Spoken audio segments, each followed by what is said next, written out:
Hello dear friends and students, I am your Ganesh. Welcome to my channel. So today I am going to continue with another topic that is called ventricular septal defect.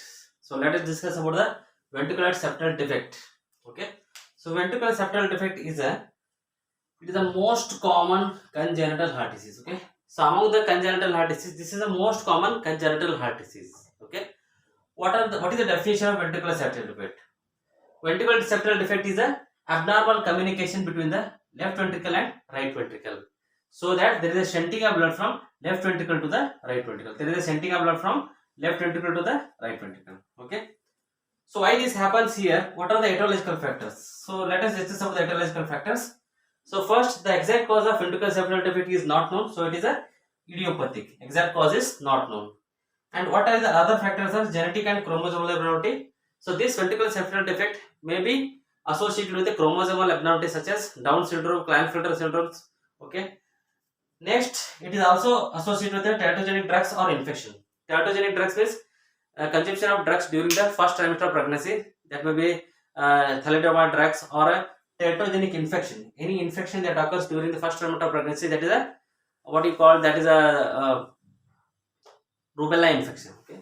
Next one is alcohol consumption during pregnancy. If mother consumes alcohol during pregnancy, that can give rise to development of ventricular septal defect. Next one is maternal insulin dependent diabetes mellitus. If mother suffer from insulin dependent diabetes mellitus, so that can give rise to ventricular septal defect. Next is a fetal hypoxia. That is a decreased oxygen level in the fetal blood. Next is birth asphyxia. Birth asphyxia is if the child having if there is any difficult labor or obstructed labor, okay, there is no proper respiration of the child or the baby during the delivery, so that can give rise to ventricular septal defect. Okay. So, and one more important factor is that during the embryonic period, okay, there should be progressive growth of the endocardial cushion here. This is endocardial cushion and muscular septum. So muscular septum will progressively move from towards the endocardial cushion, and endocardial cushion will grow downwards. So these two will fuse together and forms a ventricular septum. But sometimes these endocardial cushion and muscular septum may fail to grow progressively, resulting in development of ventricular septal defect. So now let us discuss about the pathophysiology.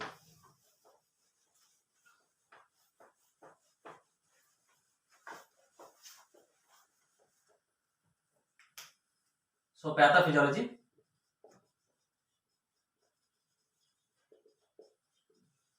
So due to etiological factors, there may be structural defect. Okay, structural defect.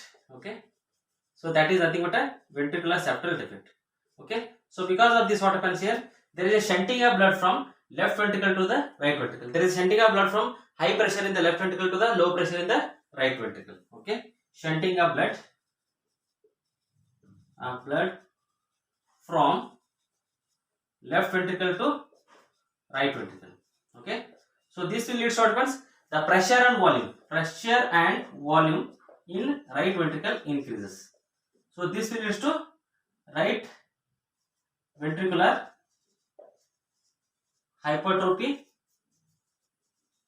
and hyperplasia. Okay, hyperplasia.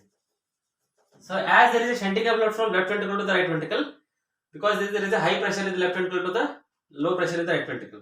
So the pressure and volume in the right ventricle increases. So because of this, what happens here? Right ventricle enlargement and hypertrophy happens. Okay. And next, what happens here? After this, there is increased pulmonary blood flow. Okay. So there is increased pulmonary blood flow. So this causes pulmonary hypertension. Okay. So there is increased blood flow from right ventricle to the pulmonary artery, and then this will lead to what happens? So there is more pressure on the pulmonary artery, that causes pulmonary hypertension, and it also increases pulmonary artery capillary pressure. It also increases. Okay. So this will lead to pulmonary edema. Okay, pulmonary edema. So what happens here? There is a more blood flow to the lungs. So when there is more blood flow to the lungs, what happens here? So the pulmonary artery capillary pressure also increase. There is more blood flow to the pulmonary artery capillary. So there is more pressure on the pulmonary artery capillary. So that will lead to forcing a fluid from pulmonary artery capillary into alveoli and alveolar structures. So this will give rise to pulmonary edema. When a child develops pulmonary edema, that will lead to recurrent respiratory tract infection. Recurrent respiratory tract infection. So this is a one-sided pathophysiology. Now let us discuss another sided pathophysiology. So another sided pathophysiology, what happens here? So due to etiological factors, what happens here? There is a structural defect, that is VSD. So because of this, there is shunting of blood from left ventricle to the right ventricle. Okay.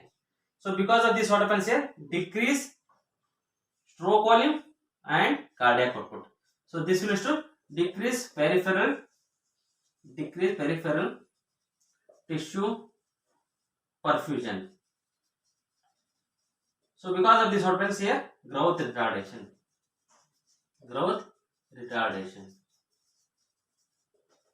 So when there is a shunting of blood from left ventricle to the right ventricle, so on contraction of left ventricle, there some amount of blood goes from left ventricle to right ventricle, and some amount of blood will emptied into the aorta. So there will decrease blood going for the peripheral tissue perfusion. So because of this, what happens? Growth retardation. The child will have a failure to thrive. There is no proper development of a height and weight. Okay. So this is the pathophysiology of ventricular septal defect. Now let us discuss about the diagnostic evaluation. So diagnostic evaluation, first one is history collection. Okay. So history should be collected from the mother regarding whether she had any alcohol consumption during pregnancy, smoking during pregnancy, or whether she had any drugs during the first time of pregnancy, or she what is the type of delivery in the her delivery, that is whether there is any birth asphyxia. Okay. So all those information should be collected. Okay. And next one is physical examination. So in physical examination, what happens here? There is a shunting of blood from left ventricle to the right ventricle. So because of this shunting, it will lead to harsh ejection systolic murmur. Okay.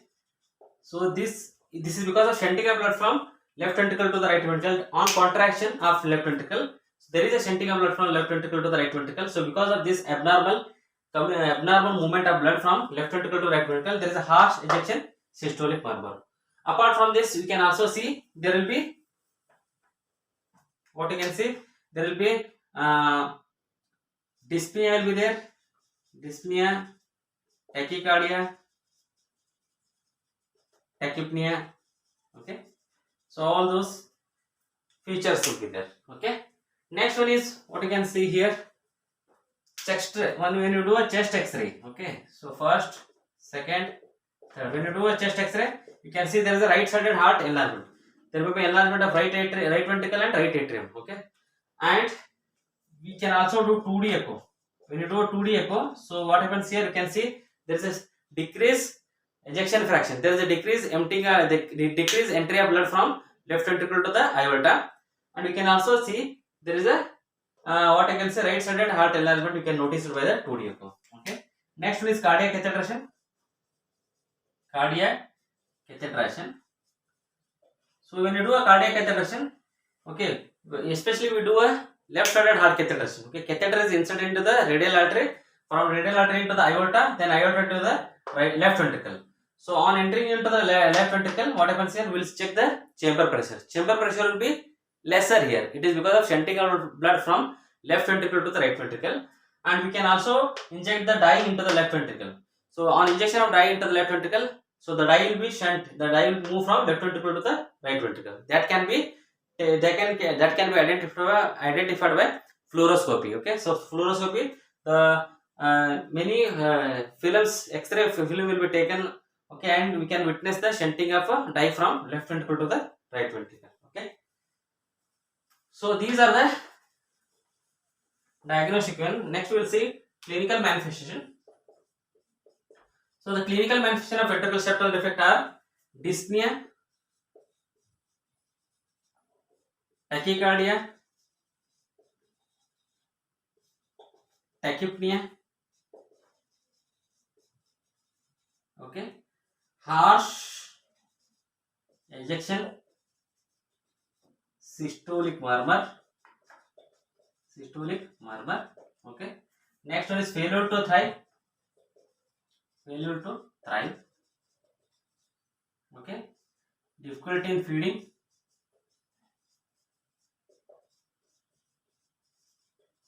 Shortness of breath. Okay.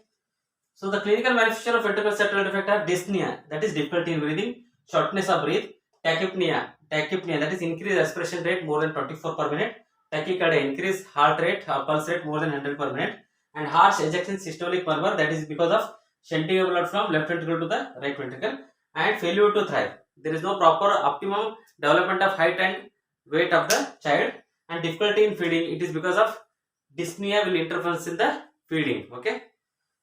So these are the these are the signs and symptoms or clinical manifestation of a ventricular septal defect. Now let us see the management of ventricular septal defect. So management. First one is medical management. Okay.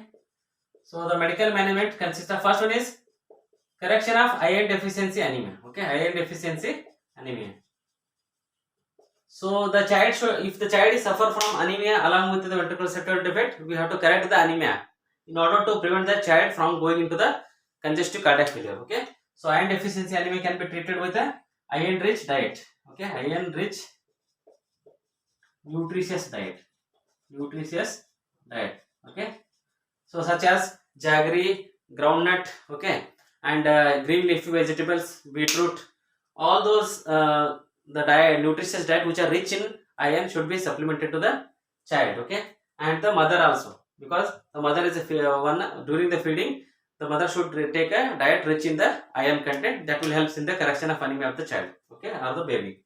Next one is treatment of lower respiratory tract infection. Okay, treatment of lower respiratory tract infection. Okay, as the child develops a pulmonary edema because of these pathological changes, so the child should be treated with a lower respiratory tract infection. Okay, so we can do it by, okay, the sputum for culture and sensitivity we have to send, and based upon the report the antibiotics should be started. Antibiotics based upon the culture and sensitivity of the sputum should be started.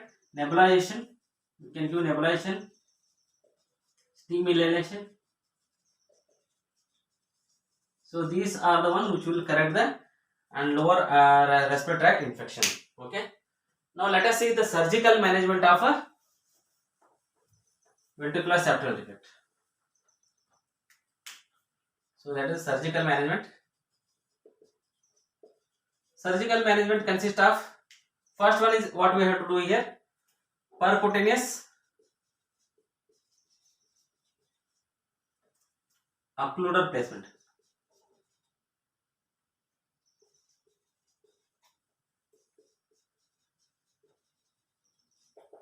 So what you do here, we will insert the catheter through the femoral vein. Okay, so that the catheter, with this is done with the help of cardiac catheters only. So the catheter is inserted through the femoral vein.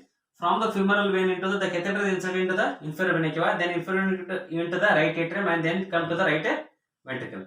So then the catheter is passed from right ventricle to the left ventricle, and then this here the defect is present now. So at this point the occluder is placed. Okay, so the occluder is opened, it is just like an umbrella, it is opened and it is placed on the defect, ventricular septal defect.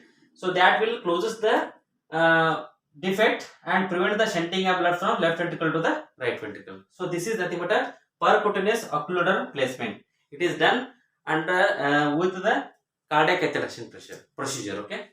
Next one is this is a closed heart surgery. Okay, it is a closed heart surgery. Next one is open heart surgery. Open heart surgery. So what you do in open heart surgery? So it is done under the general anesthesia. So thoracotomy, opening at the on the sternum is made, and the thorax is opened, and child is placed on a heart lung machine. Then opening is taken on the heart and directly visualize this defect, and this defect is closed with a Dacron patch. Okay, so the completely with the help of patch it is completely closed, and then again the child is shifted from heart lung machine to spontaneous activity of the heart. Okay, and then what happens? The shunting of blood from left ventricle to the right ventricle will be prevented. Okay, so the further pathology will be prevented. Okay, so this is a open heart surgery. Okay, so this is a surgical management of a ventricular septal defect. Next one is nursing management. So nursing management consists of close observation. Okay, so close observation of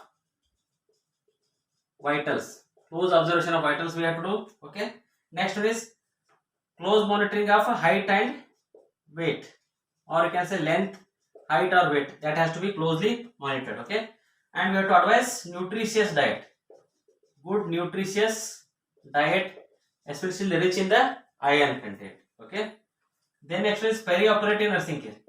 Perioperative nursing care. So this perioperative nursing care includes preoperative, intraoperative and postoperative.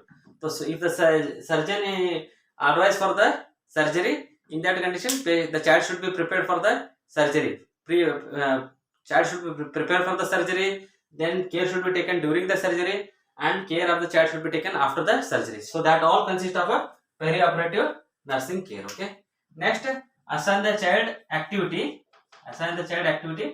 according to its tolerance.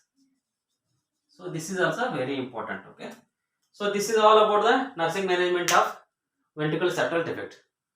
So this is all about the ventricular septal defect. Okay, if you like this video, please press the like button and share to your friends. Okay, and if you are the first time visitors to the channel, please make sure to subscribe and share. Thank you very much.